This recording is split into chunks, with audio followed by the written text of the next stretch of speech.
Good morning बच्चों। I am राय वीरेंद्र। मैं class seventh के जो है क्लास सेवेंथ के जो है मैं जो है क्लास के सेवेंथ के साइंस में जो है मैं जो है एनिमल फाइबर्स के बारे में आप लोगों को बताया था। मैं इस क्लास से पहले मैंने जो है सिल्क वर्म से जैसे कैसे कपड़े प्राप्त किए जाते हैं, कैसे बनाए जाते हैं, उसके बारे में एक एक विधि के बारे में मैं आपको बताया था। बच्चों, मैं इस क्लास में जो है सिल्क वर्म से होने वाले हानि के, जो सिल्क वर्म इंडस्ट्री में जो काम करते हैं उसमें जो है जो वर्कर होते हैं उनको इनसे क्या क्या हानि होती है, जो हम इस क्लास में जो है आपको बताने जा रहे हैं। बच्चों, यहाँ देखेंगे सिल्क हेल्थ हजार of the workers in the sericulture industry.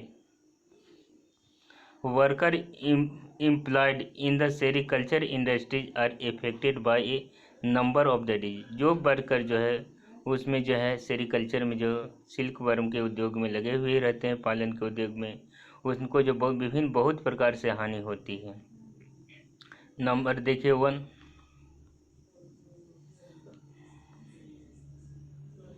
Respiratory disease such as main होता है श्वसन में प्रॉब्लम। श्वसन माने जो respiratory disease such as asthma, bronchitis are commons because the workers are exposed to the foul smells, vapors while steaming and reeling the silk fibres माने silk fibres को जो रीलिंग करते समय जो स्टीम करते हैं उससे जो खराब गंध आती है, उसके कारण है अस्थमा की बीमारी होती है और सांस की विभिन्न प्रकार की सांस की बीमारी होती है। The workers have to insert their unprotected hand. Worker क्या करते हैं? Insert their unprotected hand in the hot water जो सेरिकल्चर को जिससे कुकुन से जब प्राप्त करते हैं सिल्क, उसमें गर्म पानी में जो है बिना सुरक्षा के जो है हाथ को उसमें डुबाते हैं। उसके थ्रू जो है उनको विभिन्न प्रकार के स्किन डिजीज होती है। This result in peelings of the skin such में लीड टू स्किन एक्सपेंशन। जो तुम्हारा क्या होता है एक्सपेंशन को जो है लीड करता है, बताता है। अब बच्चों, यह जो इस क्लास का जो मैं जो सिल्क वर्म से हजार था उसके बारे में बताएं। सिल्क सेरिकल्चर में जो वर्कर जो काम करते हैं उनको क्या क्या जो है हानि होती। अब हम आपको जो है इस जो एक टॉपिक का जो है मैं एक्सरसाइज के बारे में आपको जो है बता रहा हूँ। आप ध्यान देंगे, पहला एक्सरसाइज के बारे में जो है मैं आपको बताऊंगा। जैसे which of this is not a fibre. अब पहला आप देखिएगा, आप लोग निकालिए बुक, उसमें देखेंगे multiple choice questions, choose the correct option. Which of this is not a fibres. तो बच्चों यहाँ क्या है? ए नंबर में कॉटन दिया है, बी में ऊल दिया हुआ है, लाइनन दिया हुआ है, रेदर दिया हुआ है। तो फाइबर्स में कौन से नहीं आते हैं? लेदर जो हमारे जो है फाइबर्स में नहीं आते हैं।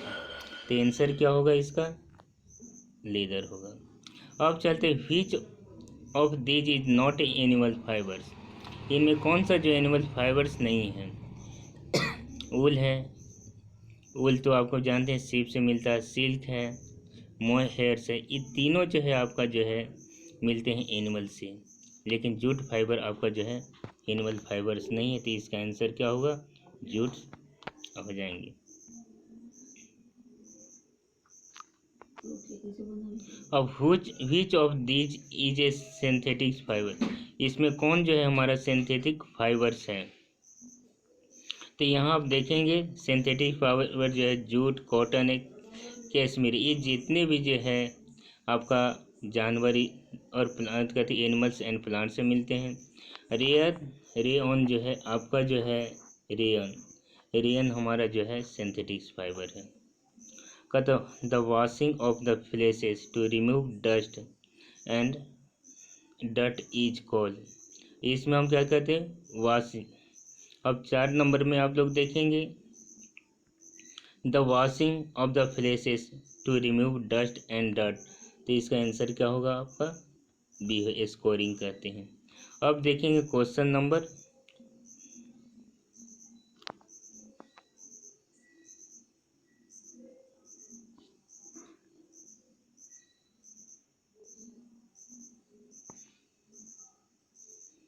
अब क्वेश्चन नंबर जो है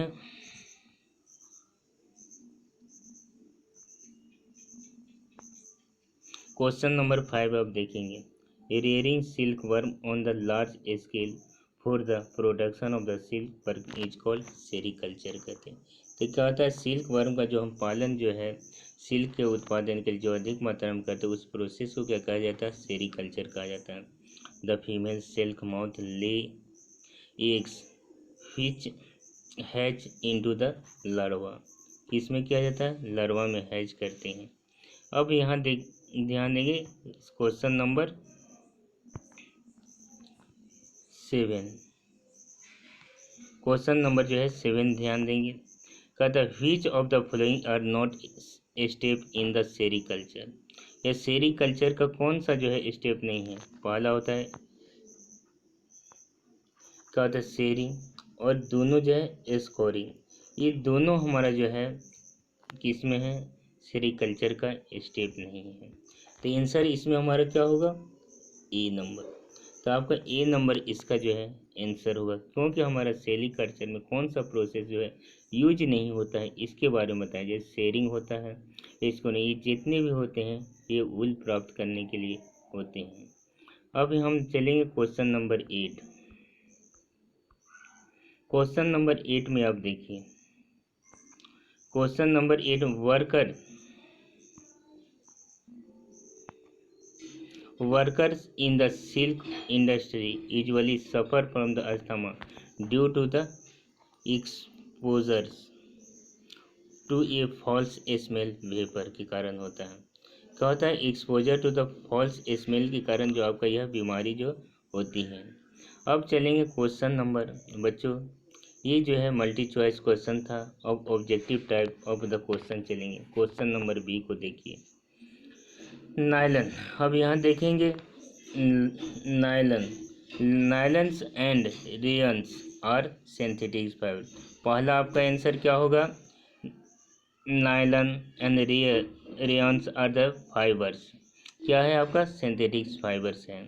the process of straightening wools is called, कहता है the process of straining the wool को सीधा करने की विधि को क्या कहा जाता है।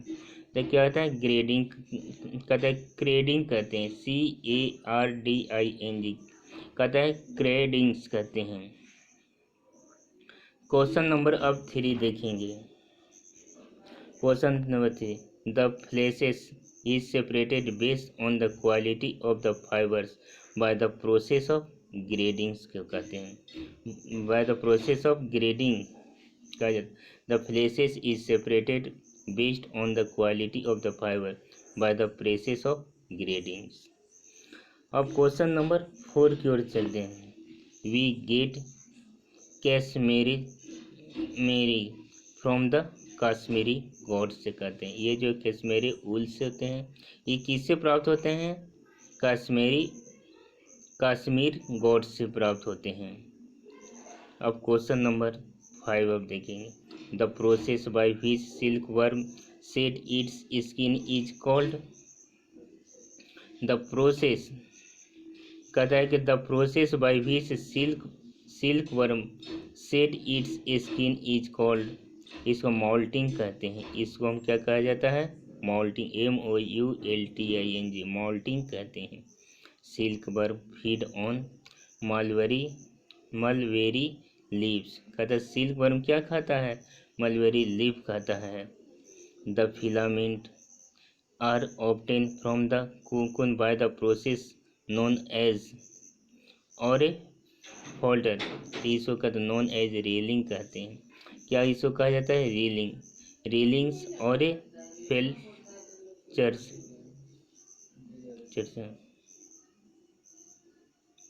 अब क्वेश्चन नंबर सी को देखेंगे। Say whether the statements are true और a false, wool trap more heat than cotton. तो ट्रू आपका हो गया, it is better to wear light colour cloth on the hot day than a dark colour cloth. ये true आपका हो गया।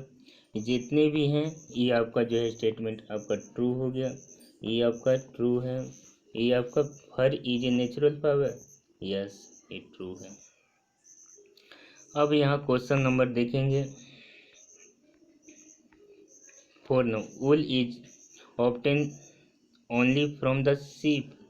यहाँ देखिए वूल हमारा क्या होता है, ऑब्टेन ओनली फ्रॉम द सीप, तो ये हमारा क्या हो जाएंगे, फॉल्ट हो जाएंगे, क्योंकि जो है हमारा गॉड से भी मिलता है, केमल से भी मिलता है, इसलिए हमारे क्या है यहाँ स्टेटमेंट जो दिया जा रहा है गलत है।